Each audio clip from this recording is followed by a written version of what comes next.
Welcome to all truefillshop.com. இன்றைக்கி truefillshop.com business opportunity பற்றி அதோட பொட்டன்ஷியல் பற்றி சில கருத்துக்களை நான் உங்களுக்கு முன் வைக்கிறதுல நான் ஹாப்பியாக ஃபீல் பண்ணுறேன். ஏன் உங்களுக்கு இந்த வியாபார வாய்ப்பு தேவை? நல்லா யோசிங்க. அதாவது நீங்கள் எந்த தொழில் வேணாலும் செய்து கொண்டிருக்கலாம். அந்த தொழிலில் நல்ல வருமானமும் உங்களுக்கு வரலாம். ஆனால் அந்த தொழில் செய்யும் இடத்திற்கு நீங்கள் அடுத்த 3 மாதங்கள் செல்ல முடியவில்லை என்றால் உங்களுடைய வருமானம் குறையவோ அல்லது நிற்கவோ வாய்ப்பு இருக்குது. அப்படின்னால் அந்த தொழில் உங்களுக்கு வருமானத்தை கொடுக்கிறது, வருமான பாதுகாப்பை உங்களுக்கு கொடுப்பதில்லை. இதை நல்லா உணர்ந்து பார்க்கணும். 10 வருடங்கள் நான் வேலை செஞ்சேன், 20 வருடங்கள் வேலை செஞ்சேன், 5 வருஷம் வேலை செஞ்சுட்டு இருக்கிறாம்பிங்க.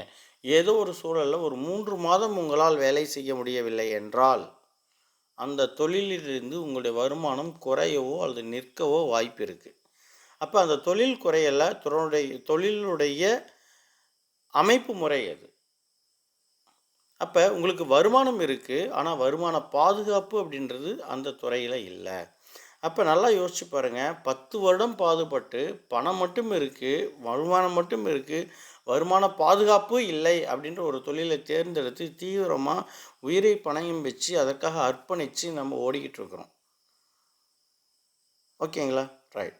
ஆனால் வருமான பாதுகாப்புள்ள ஒரு வியாபார வாய்ப்பு தான் இந்த truefillshop.com உடைய பிஸ்னஸ் ஆப்பர்ச்சுனிட்டி.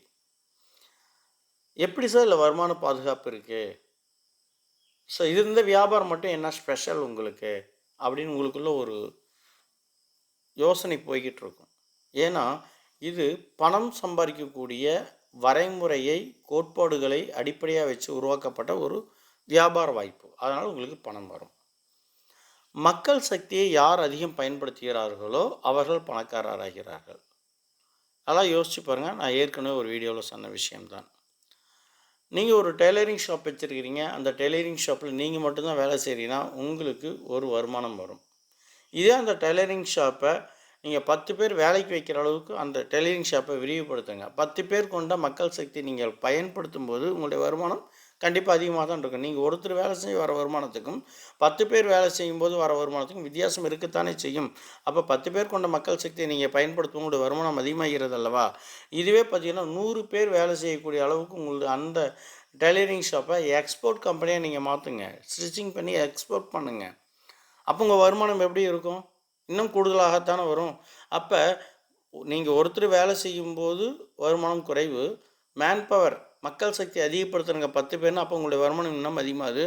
100 பேர் கொண்ட ஒரு மக்கள் சக்தி நிறுவனமாக உங்களுடைய நிறுவனம் மாறும்போது உங்களுடைய வருமானம் இன்னும் அதிகமாகுது. அப்போ உங்களுடைய மேன் பவர் மக்கள் சக்தியை நீங்கள் பயன்படுத்த உங்களுடைய வருமானம் அதிகமாகிறது. அப்போ பணக்காரர் ஆகணும்னா நீங்கள் ஒருத்தராக இருந்து உழைப்பு போட்டு பணக்காரர் ஆக முடியாது. இன்றைக்கி பணக்காரரான அத்தனை பேருமே மக்கள் சக்தியை பயன்படுத்தி தான் பணக்காரராக ஆகியிருக்காங்க. உங்கள் ஊரில் இருக்கக்கூடிய ஒரு கோடீஸ்வரரை எடுத்து பாருங்கள்.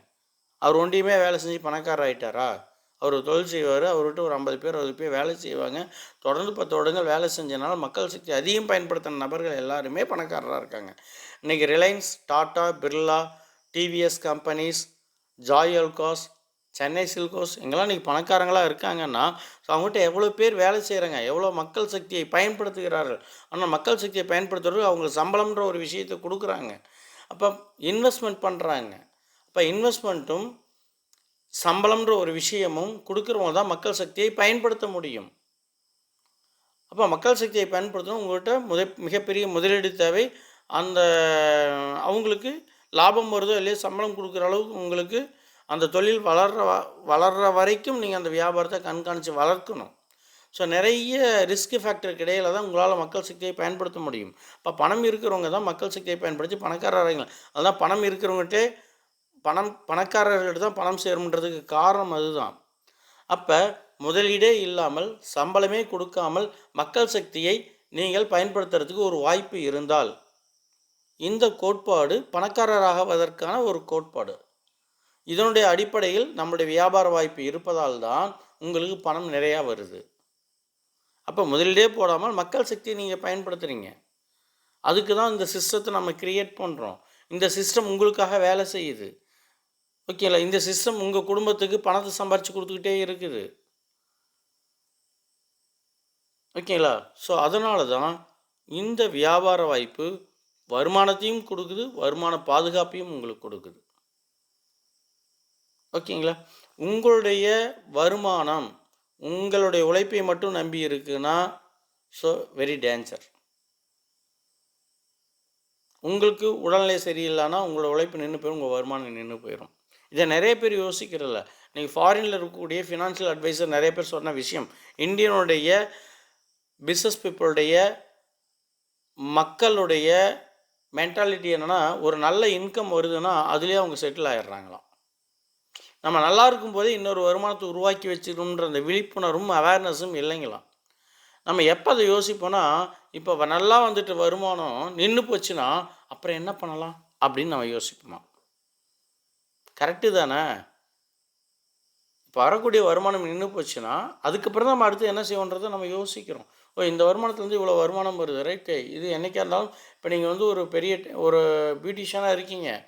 முன்னாடி வந்து ஒரு கார்ப்பரேட் கம்பெனி வந்து ஒரு உங்களுக்கு காம்படிட்டராக வர்றாங்க. உங்களால் மீட் பண்ண முடியுமா? அது உங்களை மாதிரி சக ஒரு பியூட்டிஷியனும் உங்களுக்கு முன்னாடி ஒரு பார்லர் ரன் பண்ணுறாங்க. கண்டிப்பாக உங்ககிட்ட வரக்கூடிய கஸ்டமர் நீங்கள் பிஸியாக இருந்தீங்கன்னா முன்னாடி கடையில் போய் பண்ணிக்கலான்ட்டு போயிடுவாங்க. உங்களுடைய 50% கஸ்டமர் எப்போ வேணாலும் பிரிஞ்சு போகலாம். உங்களுடைய சூழ்நிலை உங்களுடைய வியாபாரத்தை நலிவுற செய்யலாம். அப்போ நல்லா பணம் வருது அப்படின்னு யோசிச்சுட்டு நீங்கள் அடுத்த விஷயத்தை பற்றி யோசிக்க மாட்டீங்க. அந்த தொழில் நலிவுற்ற பிறகு தான் வேறு என்ன பண்ணலான்னு நம்ம யோசிப்போம். அப்படி நல்லா யோசித்து ஒரு விஷயத்தை பிளான் பண்ணும்போது நம்ம கையில் காசு இருக்காது. புதுசாக நல்ல ஐடியா கிடச்சாலும் அது இம்ப்ளிமெண்டேஷன் பண்ணுறது நம்மகிட்ட காசு இருக்காது. அப்போ நல்லா இருக்கும்போது நல்ல வருமானம் இருக்கும்போது ஏன் இன்னொரு வியாபாரத்தை செஞ்சு வைக்கலாம் இல்லையா? ஸோ இதுக்கு தான் இறைவன் நமக்கு 6வது அறிவு கொடுத்துருக்கான். யோசிக்கணும். ஓகேங்களா? அப்போ வருமானத்தை உருவாக்குறது முக்கியம் இல்லை, நீங்கள் செய்யக்கூடிய தொழில் வருமான பாதுகாப்பையும் தருதா நீங்கள் ஏன் யோசிக்கிறது இல்லை? ஸோ அதற்கான ஒரு அருமையான ஒரு வாய்ப்பு தான் பார்த்தீங்கன்னா இந்த ட்ரூஃபில் நிறுவனத்தினுடைய வியாபார வாய்ப்பு. நல்லா இந்த பிளான், மார்க்கெட்டிங் பிளானை யோசிங்க. ஓகேங்களா? ஸோ அதுக்கு அடுத்த விஷயம், நாம் ஏன் இந்த வியாபாரம் செய்ய தயக்கப்படுகிறோம்?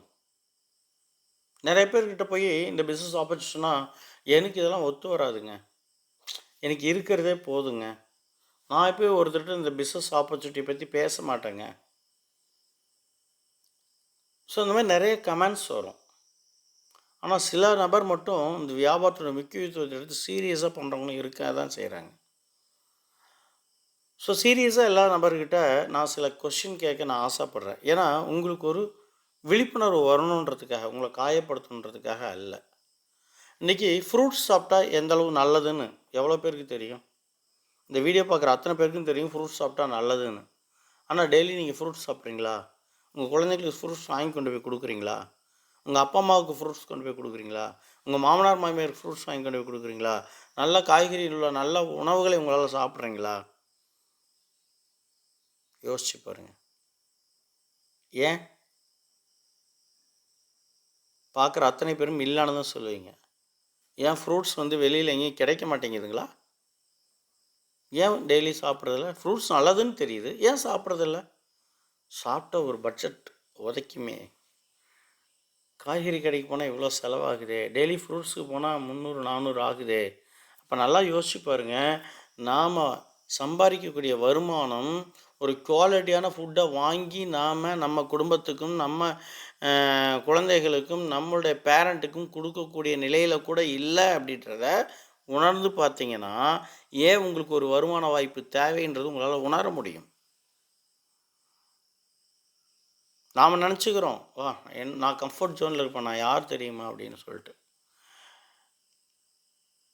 இன்றைக்கி பெரிய பெரிய நிறுவனங்கள் அவங்களுடைய பொருளை சந்தைப்படுத்தும் விதத்தை பாருங்கள்.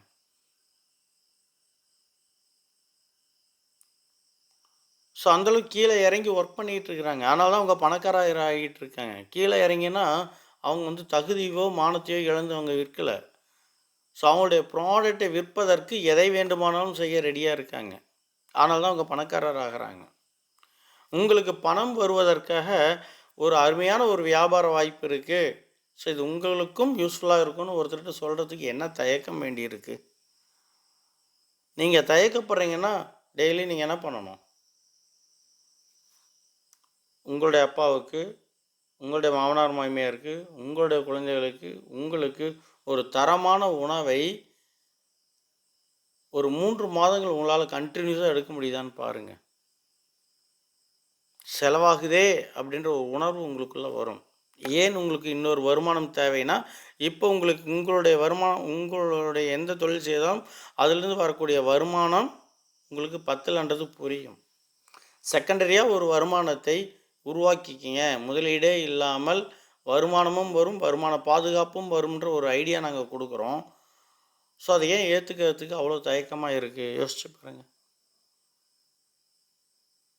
ஸோ அதனால் உங்களுடைய எண்ணங்கள் கொஞ்சம் மாற்றி பொருளாதார சுதந்திரம், நேரம், பணம், பாதுகாப்பு 3ம் உங்கள் கண்ட்ரோலில் இருக்கான்னு பாருங்கள். இது 3ம் உங்கள் கண்ட்ரோலில் இருக்கீங்கன்னா நீங்கள் செல்வந்தர். ஓகேங்களா? பணக்காரனாக வாழ்கிறதுக்கும் பொருளாதார சுதந்திரத்தோடு வாழ்கிறதுக்கும் நிறைய வித்தியாசம் இருக்குது. பணக்காரராக வாழ்கிறதுக்கு பணம் மட்டும் போதுமானது.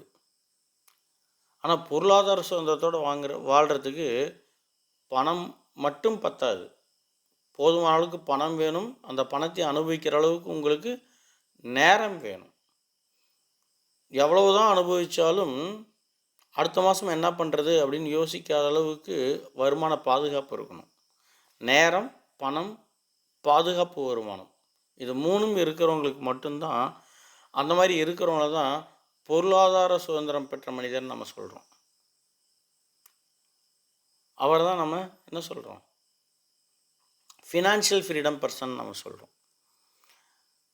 ரிச்சஸ்ட் பர்சன்னா பணம் மட்டும்தான் இருக்கும். அந்த பணத்தை அனுபவிக்கிற நேரம் கூட அவங்ககிட்ட இருக்காது. பணம் அளவுக்கு அதிகம் சம்பாரிச்சு என்ன பண்ண போகிறோம்? ஸோ நம்ம தேவைக்கு பணம் சம்பாதிப்பதற்கு, வருமானத்தை பாதுகாப்பாக உருவாக்குவதற்கு ஒரு அருமையான ஒரு தொழில் வாய்ப்பு தான் that is God's plan truefillshop.com உடைய பிஸ்னஸ் ஆப்பர்ச்சுனிட்டி. ஸோ நீங்கள் இதை மேலோட்டமாக பார்க்கும்போது சின்னதாக தெரியும். இதை ஆழமாக பார்க்கும்போது மிகப்பெரிய ஆப்பர்ச்சுனிட்டியாக தெரியும். அன்கம்பேரபிள் பிஸ்னஸ் ஆப்பர்ச்சுனிட்டி இது. ஸோ அதனால் யோசிங்க. உங்கள்கிட்ட ஒரு நபர் இந்த பிஸ்னஸ் ஆப்பர்ச்சுனிட்டி சொல்கிறேன்னா அவருக்கு முன்னே தேங்க்ஸ் சொல்லி பழகுங்க. ஏன்னா நீங்கள் நல்லா இருக்கணும் அப்படின்னு நினச்சதுனால தான் அவர் உங்கள்கிட்ட வந்து இந்த வாய்ப்பை சொல்கிறார். ஸோ ஃபினான்ஷியல் ஃப்ரீடம்ன்ற ஒரு விஷயம் உங்களுக்கும் தேவை, எனக்கும் தேவை. வாங்க சேர்ந்து முன்னேறலாம்னு சொல்லி உங்களை கூப்பிடுறாரு. நானும் சம்பாதிக்கிறேன், நீங்களும் சம்பாதிங்க, ஹெல்ப் பண்ணுறேன் அப்படின்னு சொல்கிற மாதிரியான ஒரு வியாபாரத்தை காமிங்க பார்ப்போம். காம்படிஷனே இல்லாத ஒரு வியாபாரம். உங்கள் தொழிலில் 10 பேருக்கு சொல்லிக் கொடுப்பீங்களா நீங்கள்? ஆனால் கற்றுக்கிட்ட அத்தனை விஷயங்களையும் நான் உனக்கு சொல்லித்தரேன், நீங்களும் வாங்கன்னு சொல்லி கூப்பிடக்கூடிய காம்படிஷன் இல்லாத ஒரு வியாபார வாய்ப்பு. அதனால தான் அதை காட்ஸ் பிளான் அப்படின்னு நம்ம சொல்கிறோம். இந்த வியாபாரத்துடைய ஆழம் உங்களுக்கு புரியும் எப்பொழுது என்றால், உங்களை கூப்பிட்டவர் ஒரு நாளைக்கு ஃபினான்ஷியல் ஃப்ரீடம் ஆகி ஜாலியாக லைஃப் என்ஜாய் பண்ணும்போது, அடடா அன்றைக்கே நான் இந்த பிஸ்னஸ் எடுக்கலையே நீங்கள் வருத்தப்படும் போது இந்த வியாபாரத்துடைய ஆழமும் முக்கியத்துவம் அன்னைக்கு புரியும். ஸோ அதனால் இந்த பிஸ்னஸை சீரியஸாக கவனிங்க. எப்படி இந்த பிளான் ஒர்க் ஆகுதுன்றதை யோசிங்க. ஒவ்வொரு குடும்பத்தினுடைய செலவில் இருந்தும் உங்களுடைய வருமானம் உருவாக்கப்படுது. ஒரு குடும்பம் எப்போ செலவு பண்ணுறதை நிறுத்துவாங்க? துணி துவைக்கிறது, பாத்திரங்கள் வருது, குளிக்கிறது, ஷாம்பு போடுறது, பல் விளக்கிறது, என்றைக்கு நிறுத்துவாங்க? என்றைக்கும் நிறுத்த மாட்டாங்க. அப்போ ஒரு குடும்பத்துடைய நிறுத்தவே முடியாத செலவில் இருந்து ஒரு வருமானம் உங்களுக்கு உருவாக்கப்பட்டால் அந்த வருமானம் எப்படி நிற்கும்? ஸோ அதுதான் அந்த பிஸ்னஸ் பொட்டன்ஷியல். நீங்கள் உருவாக்கப்பட்ட வருமானத்தை நீங்களே நினைத்தாலும் நிறுத்த முடியாது. உங்களுடைய வருமானத்தை உருவாக்குற ரைட்ஸ் மட்டும்தான் இருக்கிறத தவிர உங்கள் வருமானத்தை ஸ்டாப் பண்ணுற ரைட்ஸ் உங்களுக்கே கிடையாது. இந்த வார்த்தையை எந்த ஒரு பிஸ்னஸ்மேன் சொல்ல முடியும்? 10 வீடு கொண்ட அப்பார்ட்மெண்ட் கட்டியிருக்கார். அவர் அந்த வருமானத்தை நிறுத்தணும். 10 வீட்டிலேருந்து மாதம் ஒரு வீட்டுக்கு 10,000 ₹1,00,000, 10 வீட்டிலேருந்து ₹1,00,000 வருமானம் வருது. 10,000 × 10 வீடு ₹1,00,000 வருமானம் வருது. அந்த வருமானத்தை அவர் நிறுத்தணும்னு நினச்சாலும் அந்த வீட்டை விற்றுட்டு போயிடலாம். கரெக்டாக? விற்றுட்டா பணம் வருமா? வராது. ஒரு பெரிய மெடிக்கல் ஷாப் வச்சுருக்கார். வேண்டான்னு முடிவு பண்ணால் அந்த வருமானத்தை நிறுத்திடலாம். ஒரு பெரிய டெக்ஸ்டைல் வியாபாரி வேண்டான்னு நினச்சா ஒரு கடையை மூடிட்டு போயிடலாம். யார் வேணாலும் அவங்க உருவாக்குற வருமானத்தையும் நல்லா போய்ட்டு வருமானத்தையும் நிறுத்தணும் செஞ்சுக்கலாம். ஆனால் இந்த வியாபாரத்தினுடைய வாய்ப்பு எப்படின்னா, வருமானத்தை உருவாக்கக்கூடிய ரைட்ஸ் மட்டும்தான் இருக்குது. உங்களுடைய வருமானத்தை நீங்களே நினைத்தாலும் நிறுத்த முடியாது. அதுதான் இந்த பிஸ்னஸ் ஆப்பர்ச்சுனிட்டி. ஸோ அந்த ஆப்பர்ச்சுனிட்டி புரியல அப்படின்னா, புரிஞ்சிக்கிற வரைக்கும் முயற்சி பண்ணுங்கள் இந்த வியாபாரத்தினுடைய முக்கியத்துவம் என்ன அப்படின்றது. ஒரு கணக்கு வரல அப்படின்னா a + b² = a² + b² + 2ab, அதுக்கு நமக்கு எப்படி அந்த ஃபார்முலா வந்ததுன்னு கண்டுபிடிக்கிற வரைக்கும் நம்ம முயற்சி பண்ணணும். ஸோ அதனால் நம்ம கற்றுக்கிட்டோம். அதேமாரி இந்த ஆப்பர்ச்சுனிட்டி முழுமையாக அவங்களால ஃபீல் பண்ண முடியுதா, அந்த பொட்டன்ஷியல் புரிஞ்சிக்க புரிஞ்சிக்கிற வரைக்கும் இதில் உங்களுடைய கவனத்தை செலுத்துங்க. இந்த வியாபாரம் உங்களுக்கு புரியும். ஏன்னா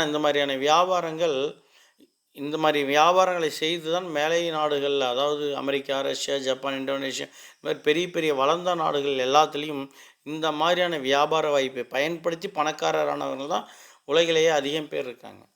ஸோ அதனுடைய அடிப்படையில் உருவாக்கப்பட்ட வியாபார வாய்ப்பு இது. ஸோ அதனால் ரொம்ப தெளிவாக முடிவெடுங்க. ஸோ அந்த ஆப்பர்ச்சுனிட்டியை மிஸ் பண்ணாதீங்க. ஆழத்தை உணர்ந்து பாருங்கள். பாதிப்பு வந்தால் தான் நமக்கு விழிப்பு நிறை வரும்னா நமக்கு இறைவன் 6வது அறிவை கொடுக்குன்ற அவசியம் இல்லை. ஸோ அதனால் நீங்கள் நல்லா இருக்கும்போதே இன்னொரு வருமானத்தை உருவாக்குதல் முக்கியத்துவம் கொடுங்க. நான் யார் தெரியுமா அப்படின்னா நல்லா யோசிச்சு பாருங்கள். நம்மளாம் ஒரு டாட்டா, பிர்லா நினச்சிப்பாங்க அவங்களோட பெரிய பணக்காரங்களா, அவங்கெல்லாம் இன்னமும் அடுத்த பிஸ்னஸை பற்றி யோசிச்சுட்டு இருக்கிறாங்க. நம்ம பண்ணுறது ஒரு பிஸ்னஸோ 2 பிஸ்னஸோ 3ஆவதோ ஒரு பிஸ்னஸை பற்றி நம்ம யோசிக்க மாட்டோன்றோம். இப்போ முதலீடே இல்லாமல் ஒரு வியாபாரத்தை செய்ய முடியும்னா ஏன் ஒரு வியாபாரத்தை நம்ம செய்யக்கூடாது? பணக்காரங்க 40 தொழில் 50 தொழில் 40 தொழில் முடிச்சுட்டு 41வது தொழில் என்னன்னு யோசிக்கிறாங்க. 41வது தொழில் முடிச்சு 42வது தொழில் என்ன ஆரம்பிக்கலாம்னு யோசிக்கிறாங்க. நம்ம சரியாக இன்னும் 2 தொழில் இல்லை, 3ஆவது தொழிலை பற்றி நம்ம யோசிக்கிறதுக்கே மாட்டேன்றோம். கேட்டால் நேரம் பத்தலான்றோம். நேரம் பத்தலையா? நேர நிர்வாகம் பத்தலையா? நம்மகிட்ட நேரம் இல்லையா? நேர நிர்வாகம் சரியில்லையா? அப்போ 40 தொழில் செய்கிறவங்க எப்படி செய்கிறாங்க? பணக்காரங்க எப்படி அவங்க தொழில் அட்மினிஸ்ட்ரேட் பண்ணுறாங்க? ஸோ இந்த மாதிரி சில விஷயங்களை கூர்ந்து கவனியுங்கள். நாம் சில சாதாரண காரணங்களை சொல்லி சாக்குப்போக்களை சொல்லி ஏழையவே வளர்ந்துடுறோம். நீங்கள் பணக்காரர் ஆகணும்னா பணம் உங்களுக்கு தேவையில்லை. பணக்காரர் ஆகிறதுக்கான குவாலிட்டிஸ், எண்ணங்கள் இருந்தால் உங்களுக்கு போதுமானது. பணம் உங்களை வந்து சேர்ந்துடும். யதார்த்தமாக உங்களுக்கு ஒரு சொத்து வந்துடுது அப்படின்னாலும் பணக்காரருக்குரிய நிர்வாகத்திறமை கொண்டு இல்லைன்னா அந்த பணம் உங்களை விட்டு போயிடும். அப்போ பணம் வேணும்னா, பணக்காரர் ஆகணும்னா பணம் உங்களுக்கு தேவையில்லை. பணக்காரர் ஆகிறதுக்கான குவாலிட்டிஸ், அவங்களுடைய செயல்பாடுகள், அவங்களுடைய சிந்தனைகள் வந்தால் போதும். அப்போ உங்களுடைய சிந்தனையை அதிகப்படுத்துங்கள், உங்களுக்கு பணம் வரும். தனக்கு பணம் வேணும்னு ஃபீல் பண்ணாதான் உங்களுக்கு பணம் வரும். நீங்கள் நினைக்காத எந்த ஒரு விஷயமும் உங்கள் வீட்டுக்குள்ளே இருக்காது. ஒரு குண்டு ஊசி கூட வேணும்னு நினச்சனால அதை வாங்கிட்டு வந்து வச்சிங்க. ஒரு பேனா கூட வேணுன்றனால தான் போய் வாங்கினீங்க. ஒரு ஷர்ட் எனக்கு வேணும்னு நினச்சதுனால தான் நீங்கள் வாங்கினீங்க. ஒரு 2 வீலர் உங்களுக்கு வேணும்னு நினச்சதுனால தான் நீங்கள் வாங்கினீங்க. ஃபினான்ஷியல் ஃப்ரீடம் உங்களுக்கு வேணும்னு நினச்சா தான் உங்களுக்கு வரும். பொருளாதார பாதுகாப்பு உங்களுக்கு வேணும்னு நினச்சா தான் அது உங்களுக்கு கிடைக்கும். பொருளாதார பாதுகாப்பு உங்களால் உணரவே முடியல, எப்படி உங்களுக்கு கிடைக்கும்? ஸோ அதனால் உங்களுடைய தொழிலில் வருமானம் இருக்குது, வருமான பாதுகாப்பு என்பது எந்தளவுன்று யோசிச்சு பாருங்கள். ஸோ வருமானத்தை நீங்கள் உருவாக்குனாலும் அந்த வருமானத்தை நிறுத்துகிற ரைட்ஸ் உங்களுக்கே இல்லைன்ற அளவுக்கு ஒரு அருமையான ஒரு வியாபார வாய்ப்பு தான் உங்களுக்கு முன்னாடி கொண்டு வந்து சேர்த்துருக்காங்க. ஸோ மிஸ் பண்ணிடாதீங்க. இந்த வியாபார வாய்ப்பை யூஸ் பண்ணுங்கள். நீங்களும் மிகப்பெரிய ஒரு ஃபினான்ஷியல் ஃப்ரீடம் பர்சனாக வாங்க. Wish you all the best. Thank you.